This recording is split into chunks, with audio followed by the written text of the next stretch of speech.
Madrid, distrito financeiro de Asca, Torre Imperador da Montalban Industries. Carlos Mendoza, zelador e mecânico de meio período, estava limpando a entrada quando viu Victoria Montalban, CEO do Império Tecnológico de 9 bilhões de euros, se dirigindo para seu Mercedes Maybach de 400 mil euros. Algo no movimento sob o veículo o paralisou. Largou tudo e correu gritando para que ela não subisse naquele carro. Victoria o olhou com desprezo. A mesma mulher que o havia humilhado naquela manhã por estacionar seu velho Seat na zona executiva por apenas 5 minutos. Mas quando Carlos literalmente se jogou embaixo do carro, extraindo um artefato conectado ao sistema de freios, o sangue gelou em suas veias. O atentado que deveria matá-la havia sido frustrado por um zelador que ganhava 1.100 euros por mês. Mas a verdade mais impactante estava por emergir. Carlos não era um simples zelador, era o ex-engenheiro-chefe da Seat Sport, que havia perdido tudo por salvar vidas. E Victoria? Victoria era a mulher que inconscientemente havia causado sua ruína 5 anos antes. A Torre Imperador dominava o horizonte madrilenho como um colosso de cristal e aço, símbolo do capitalismo tecnológico que havia transformado o antigo distrito de Asca no coração financeiro da Espanha. Eram 7h45 de uma fria manhã de novembro, quando Carlos Mendoza, 43 anos de músculos cansados e sonhos despedaçados, terminava seu turno noturno de limpeza. Suas mãos, que outrora projetavam algoritmos complexos e desenvolviam sistemas de segurança para carros de rally no Mundial WRC, agora seguravam o cabo de um esfregão industrial. O macacão azul de trabalho ocultava um corpo que havia conhecido dias melhores, quando corria pelos boxes da Rally da Catalunha. Quando seu nome aparecia nas revistas especializadas como uma das mentes mais brilhantes da engenharia automobilística espanhola. 5 anos haviam passado desde aquele maldito dia no Rally de Monte Carlo. 5 anos durante os quais Carlos Mendoza, o engenheiro que havia levado a Seat a ganhar 3 campeonatos mundiais consecutivos, se havia convertido em um fantasma que limpava os escritórios dos poderosos enquanto dormiam. A metamorfose havia sido tão rápida quanto dolorosa. Do topo da tecnologia ao fundo da escala social, uma queda que havia pulverizado não só sua carreira, mas também sua família, sua identidade, sua vontade de viver. Victoria Montalban cruzou o saguão com seu habitual caminhar de predadora alfa, 39 anos de poder concentrado em 1,70 m de determinação implacável, envolvida em um terno Palomo Spain que custava mais do que Carlos ganhava em 4 meses. Seus saltos Manolo Blahnik batiam no mármore de Macael com a precisão de um metrônomo. Cada passo uma declaração de domínio territorial. Carlos a conhecia bem, embora ela nunca tivesse se dignado a olhá-lo nos olhos. 6 anos à frente da Montalban Industries, a haviam transformado de herdeira privilegiada do império familiar em CEO implacável, capaz de demitir 300 funcionários por videoconferência enquanto tomavam um gin tônica no iate. Os jornais a chamavam de Dama de Ferro Espanhola. Os funcionários sussurravam outros epítetos menos lisonjeiros pelos corredores. Naquela mesma manhã, haviam se cruzado na garagem subterrânea.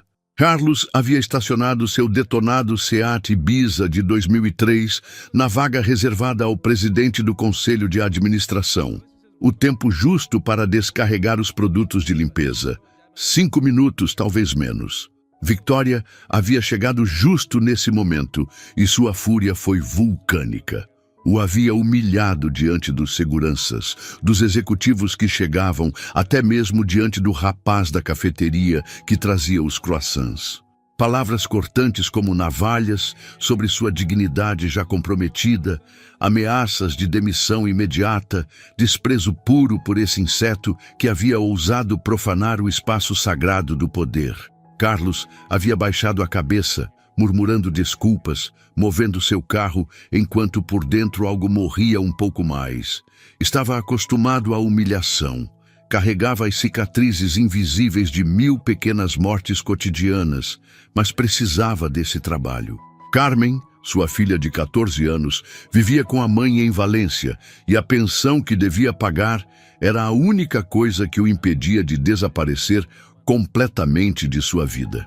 Agora, enquanto recolhia o equipamento para partir, seu olhar caiu sobre o Mercedes Maybach, negro, estacionado na zona VIP externa.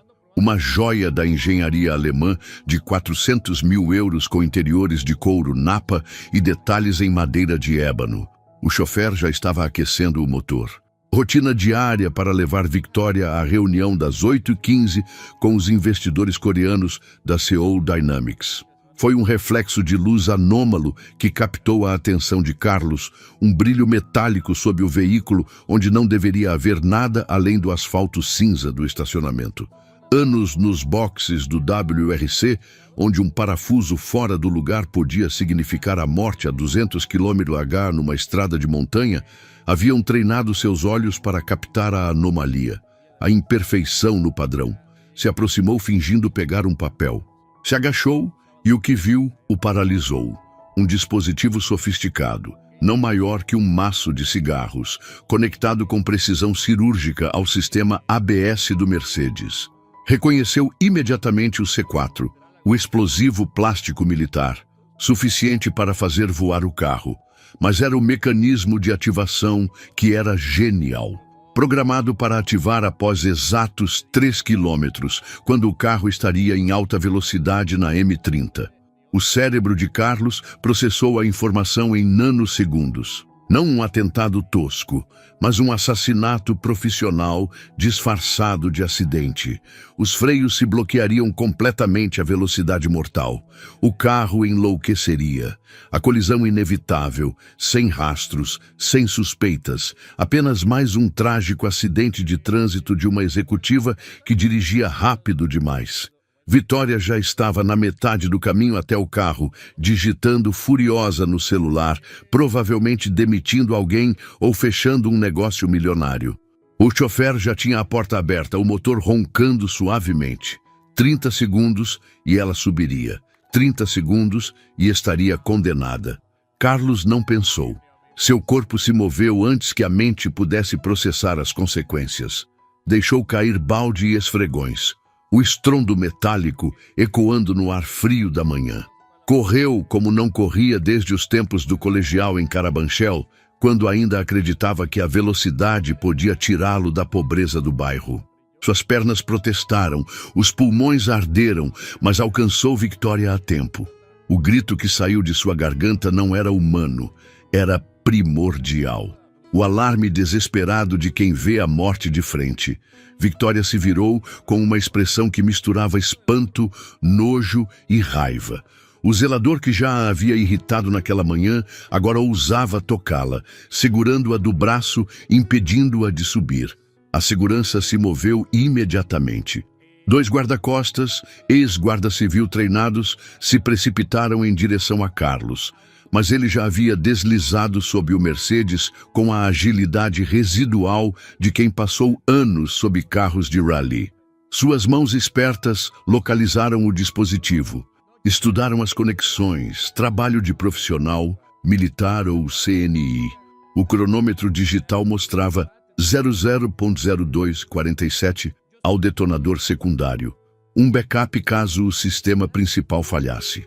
Com movimentos precisos que contradiziam seus anos de zelador, Carlos desativou primeiro o cronômetro secundário, depois desconectou delicadamente o detonador principal do C4. Só quando teve o dispositivo completamente inerte entre as mãos, emergiu de debaixo do carro. O suor corria copioso por sua testa apesar dos 10 graus de temperatura. Victoria o olhava paralisada, o cérebro lutando para processar a transição de raiva para choque, para terror. O artefato nas mãos de Carlos falava por si mesmo. Os guarda-costas estavam pálidos, percebendo quão perto haviam estado do fracasso total. O chofer já havia chamado a Polícia Nacional. As sirenes se aproximando rompiam o silêncio surreal do momento. A chegada do GEL foi espetacular. O subinspetor Ruiz, veterano de 30 anos com cicatrizes do 11M, examinou o dispositivo com crescente admiração e horror.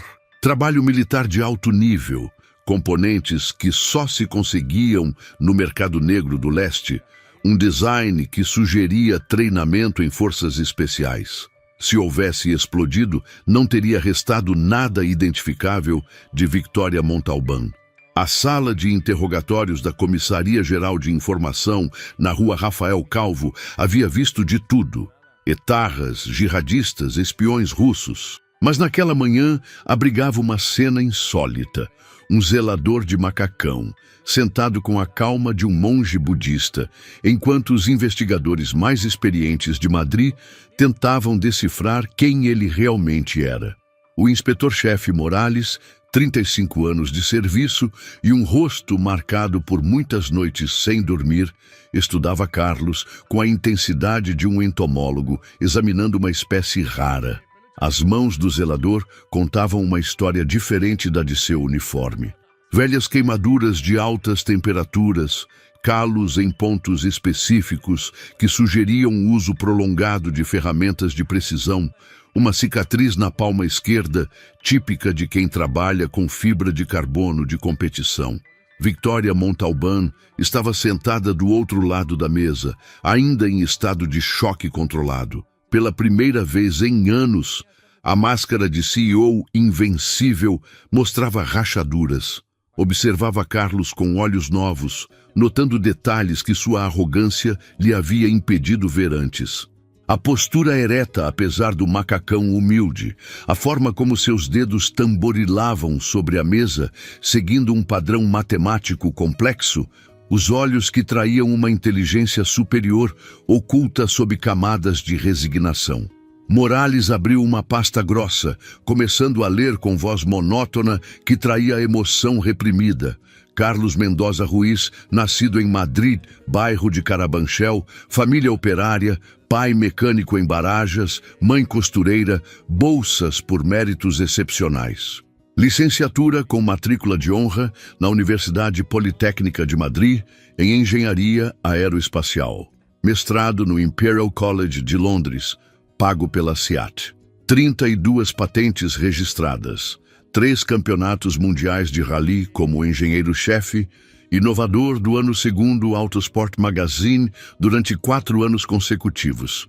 Depois o vazio, desde 23 de janeiro de 2019. Nada. Como se Carlos Mendoza tivesse se evaporado, deixando apenas uma casca vazia que limpava escritórios na torre mais prestigiosa de Madrid. Morales pôs uma foto sobre a mesa. O Rally de Monte Carlo. Sérgio Fernandes sendo extraído de seu SEAT destroçado. A coluna vertebral quebrada, a carreira terminada em 3 segundos de terror a 190 km/h no Col de Turini. Carlos olhou a foto sem emoção aparente, mas Victoria notou o microscópico tremor em sua mandíbula, a forma como suas mãos se fecharam em punhos para depois relaxar forçadamente. Começou a contar com voz plana, sem inflexões, como quem recita uma condenação de memória. O sistema de segurança ativa que havia projetado ia revolucionar o rally mundial. Sensores preditivos capazes de antecipar perdas de aderência e ativar contramedidas automáticas milissegundos antes da derrapagem. 4 anos de desenvolvimento, provas infinitas, simulações perfeitas. Depois, naquela noite monegasca, a falha catastrófica. O sistema havia mal interpretado os dados do sensor de temperatura, ativando os freios em plena curva a fundo. Sérgio não teve nenhuma chance. A investigação da FIA o havia exonerado completamente. O problema estava num lote de microprocessadores defeituosos, fornecidos por um subcontratado. Carlos lembrava perfeitamente o nome na fatura. Montalbán Industries, divisão de componentes avançados, um lote de chips com defeito de fabricação que se manifestava apenas em condições extremas de frio e vibração.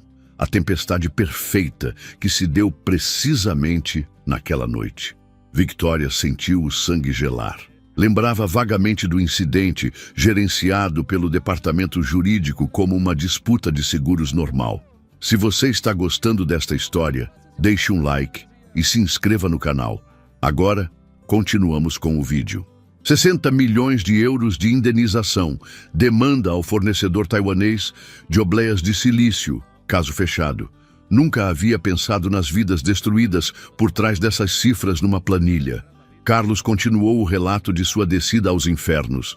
A demissão imediata, apesar das súplicas da SEAT para que ficasse, a convicção obsessiva de que deveria ter testado pessoalmente cada componente, o álcool como anestésico para a culpa. Helena, sua esposa, que depois de 8 meses de tentativas de salvá-lo, pegou Carmen e se foi. O divórcio que o deixou com o mínimo legal, a venda do apartamento em Chambéry, do carro, de tudo. 1 ano de vagabundagem emocional, dormindo em pensões baratas, sobrevivendo com trabalhos temporários. Depois, viu o anúncio de zelador noturno na Montalban Industries. A ironia era perfeita demais. Limpar os escritórios da empresa que havia contribuído involuntariamente para sua ruína. Se apresentou com documentação mínima, omitindo seu passado glorioso. O responsável de recursos humanos, sobrecarregado de trabalho, não aprofundou. Durante 3 anos havia limpado em silêncio, observando Victoria ir e vir, odiando-a e admirando-a em partes iguais. Odiando-a pelo que representava, o capitalismo sem alma que triturava vidas humanas. Admirando-a por sua determinação, a capacidade de sobreviver num mundo de tubarões, sendo ela mesma o predador alfa. Morales interrompeu o relato mostrando novas fotos. O artefato desmontado, analisado pelos TEDx. Trabalho de profissional, componentes militares russos, rastros parciais de DNA que não coincidiam com nenhum banco de dados. Mas havia um detalhe inquietante. O dispositivo estava programado com códigos de acesso internos da Montalban Industries. Alguém da empresa queria Victoria morta.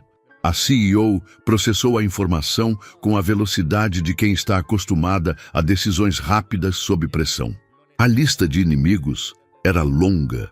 Competidores invejosos, acionistas descontentes, ex-funcionários demitidos. Mas quem tinha acesso aos códigos de segurança de nível CEO? Apenas 3 pessoas além dela. Alejandro, seu irmão e diretor financeiro. Joaquim Herrera, vice-presidente e braço direito de seu pai. Marina Vega, a diretora de TI que gerenciava todos os sistemas. Carlos observou Victoria enquanto processava as possibilidades e pela primeira vez viu além da máscara de gelo.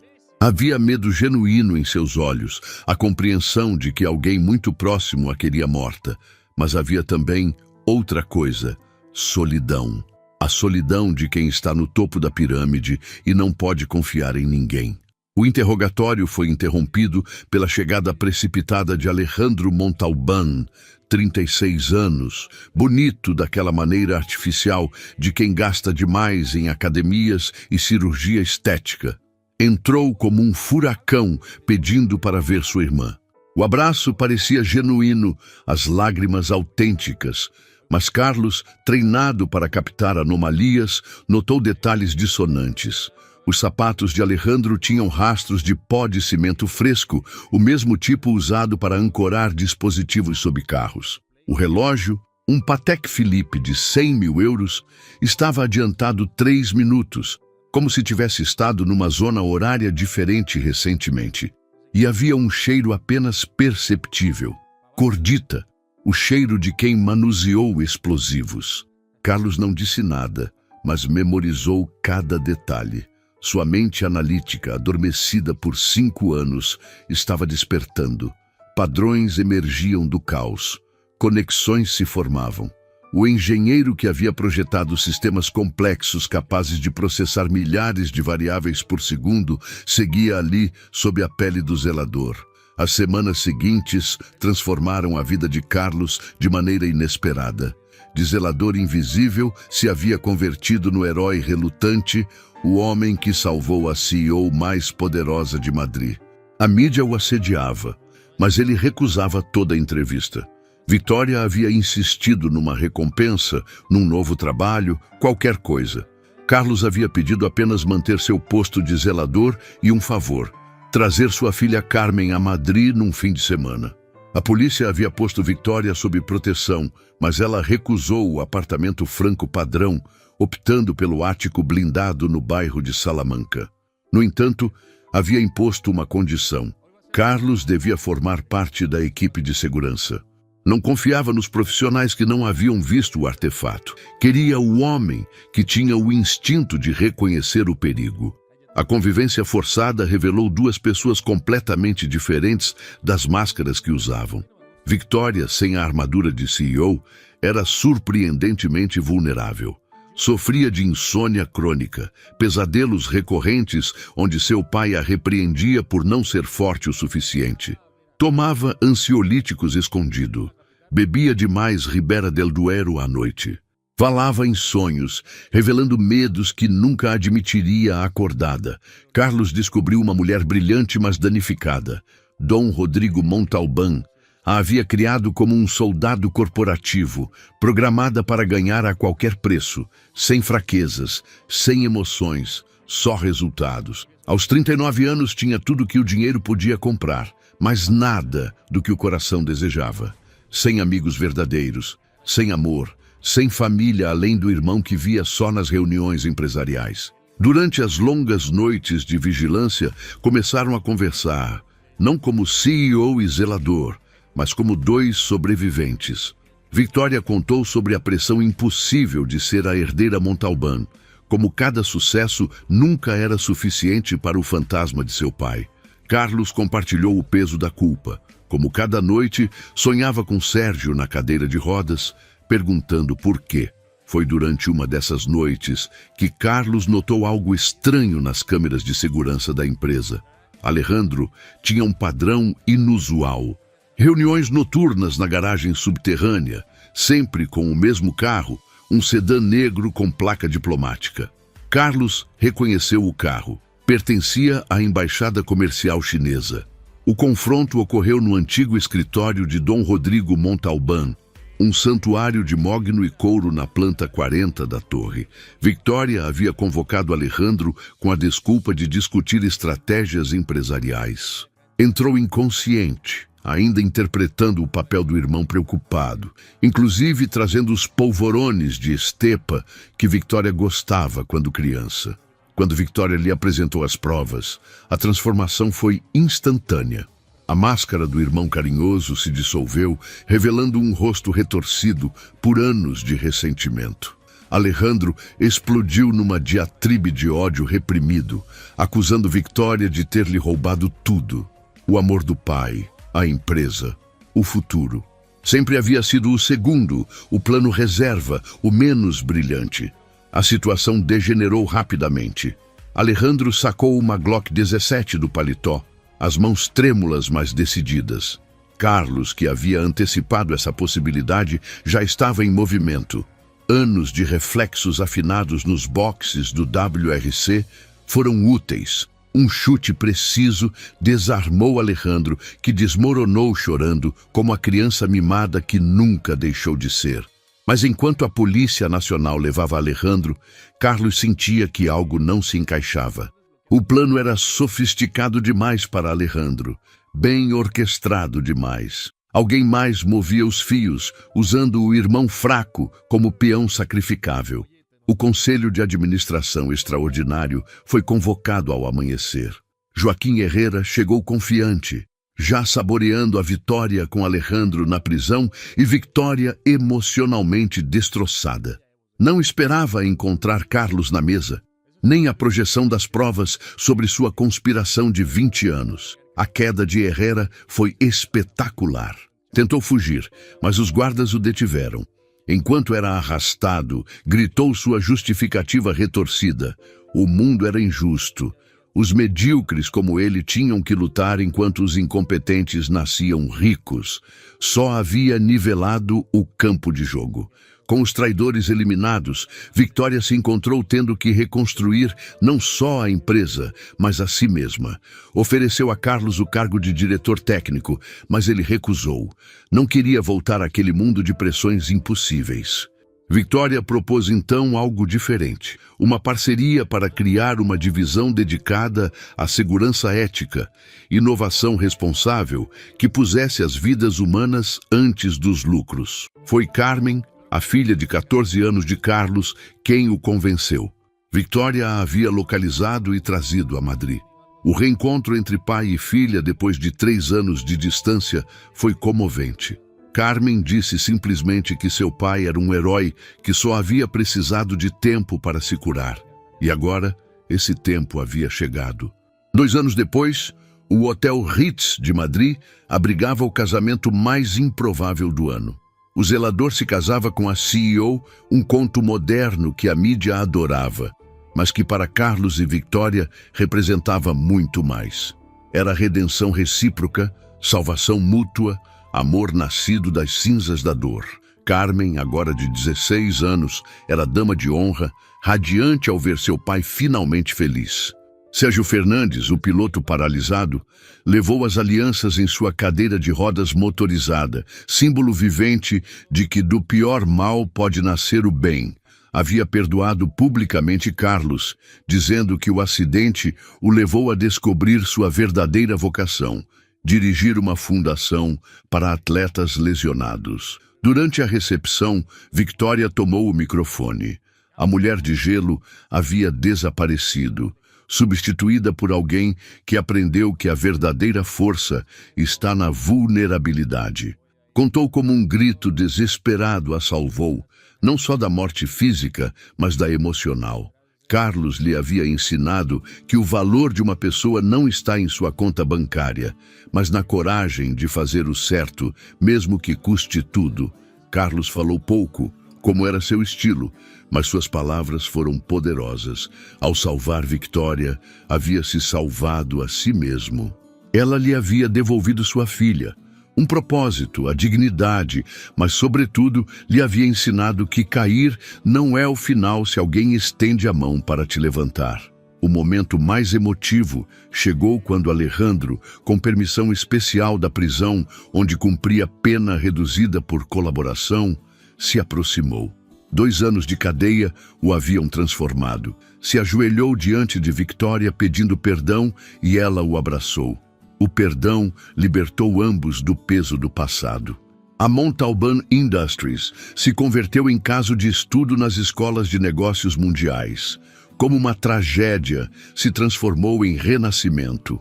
Faturamento duplicado, 0 acidentes nos produtos de segurança, votada a melhor empresa para trabalhar por 2 anos consecutivos. Mas o verdadeiro sucesso era pessoal, 2 almas quebradas que se recompuseram juntas.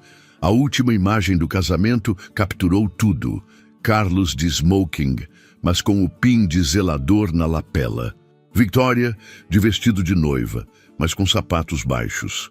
Carmen tocando violão espanhol, Sérgio dançando em sua cadeira de rodas, Alejandro servindo como testemunha do poder do perdão.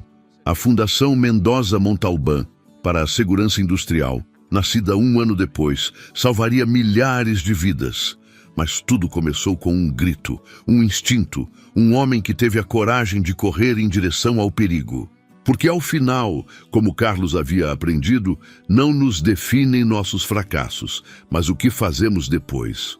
E Victoria havia descoberto que o verdadeiro poder não é mandar, mas servir. Não é subir sempre mais alto, mas saber estender a mão a quem caiu.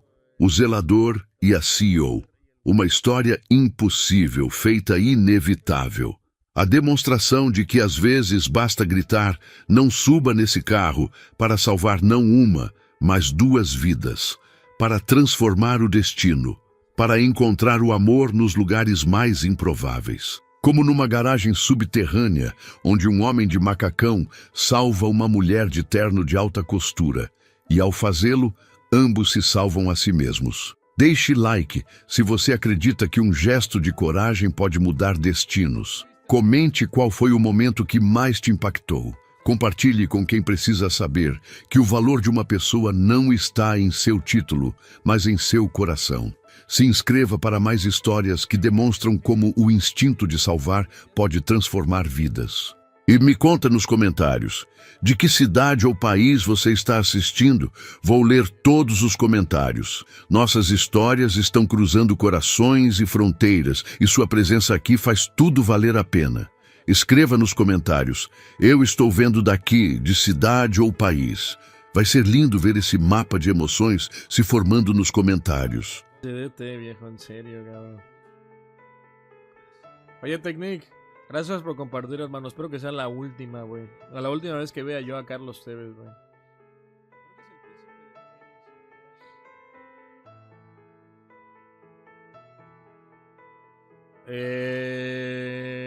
Ok. Ok.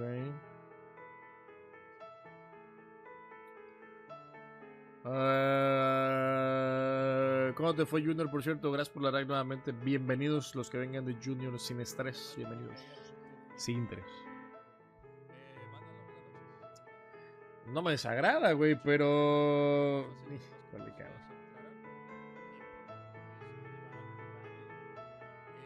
No, está bien construido, güey. Sí me gusta. Me hubiera gustado verle un poquito más de las stats in-game, pero me gusta.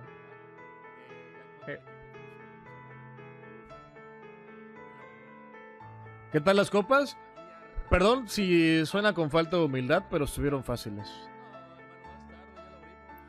Estuvieron fáciles en todos los intentos a la primera salieron.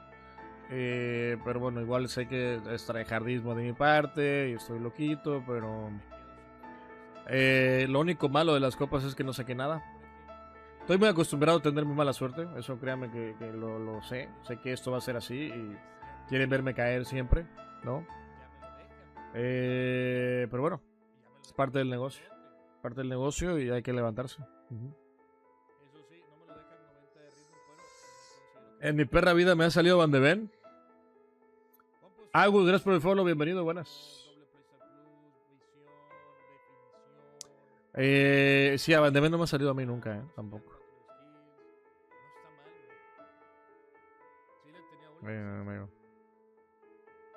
No, no puedo, me tengo que hacer más pecho.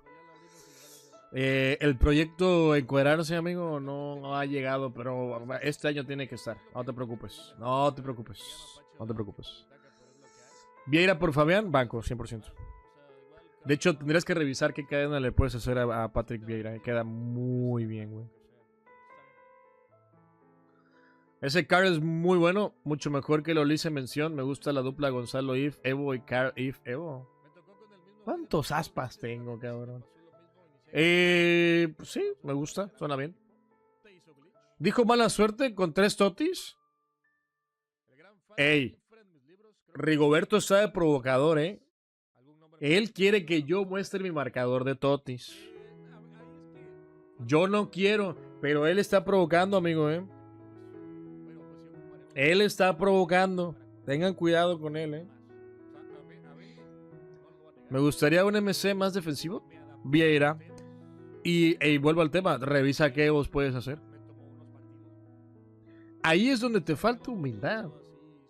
Con lo bien que juegas, ¿quieres cartas top? No sé, ¿no? Deja eso para mí, que soy un desastre. Bueno, amigo, que yo sea bueno. A ver, denme un poquito de premio, ¿no? Uff. Top 200. FIFA 21.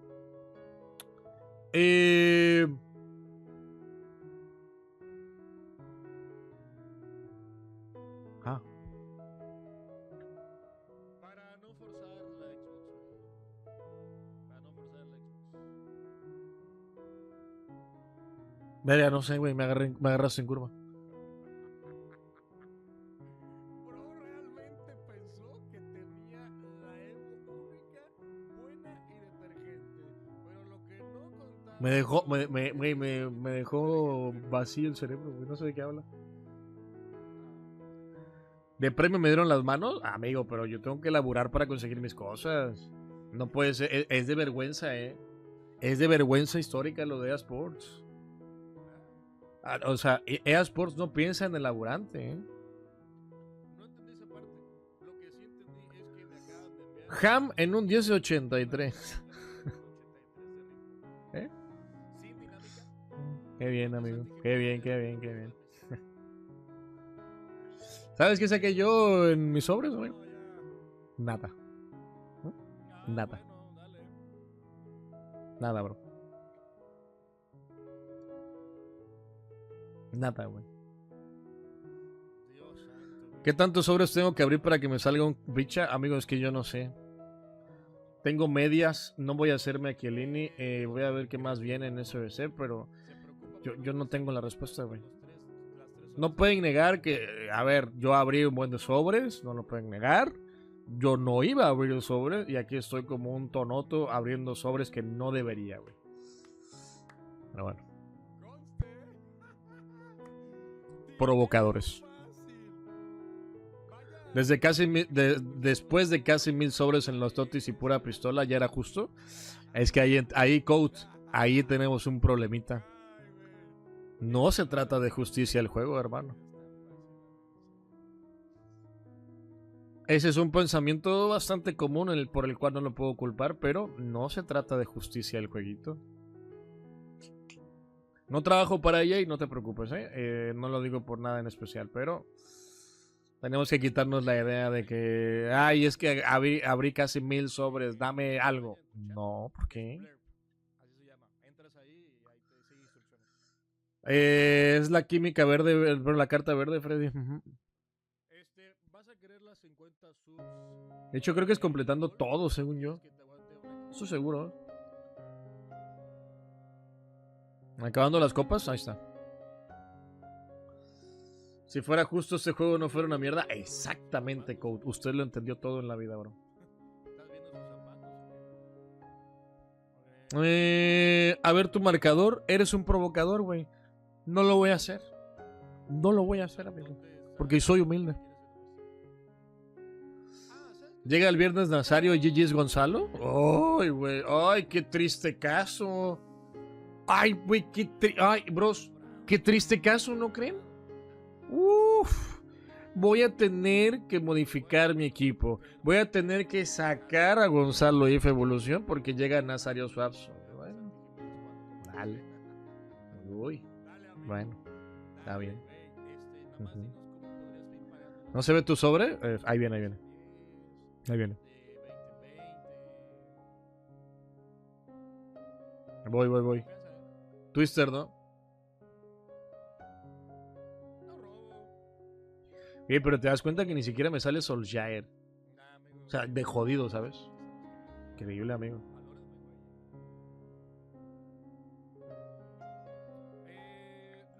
Lo que sí es que unos tienen manos, otros cartas. En algo se compensa. Y justo. Así es el deporte, amigo. ¿Las cartas no dan manos? Sí, de hecho tienen mucha razón. Yo peleo muchas veces con la gente. Quieren cartas pensando que van a mejorar y van a hacer los rangos altos, pero realmente pues no es así. ¿Chiellini es mejor que Ferdinand Swaps?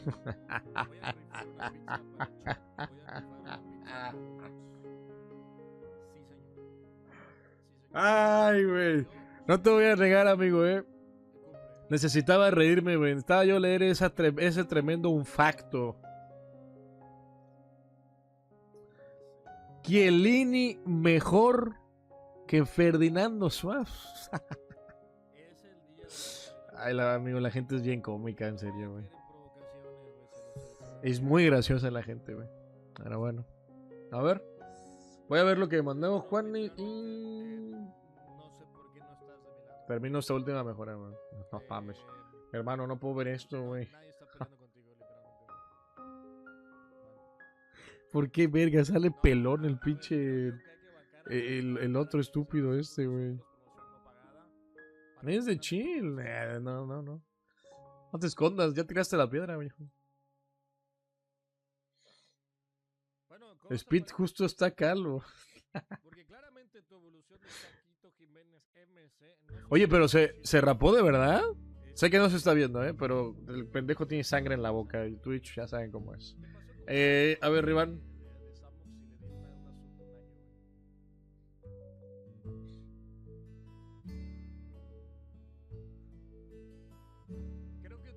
A ver, me preocupa cómo empieza este tweet. Me preocupa mucho, güey. Lo bueno que ya está nerfeada la CPU. A ver, cállate, Osuna. Vamos a ver esto. A ver. A ver, aquí el rival trae a Gullit.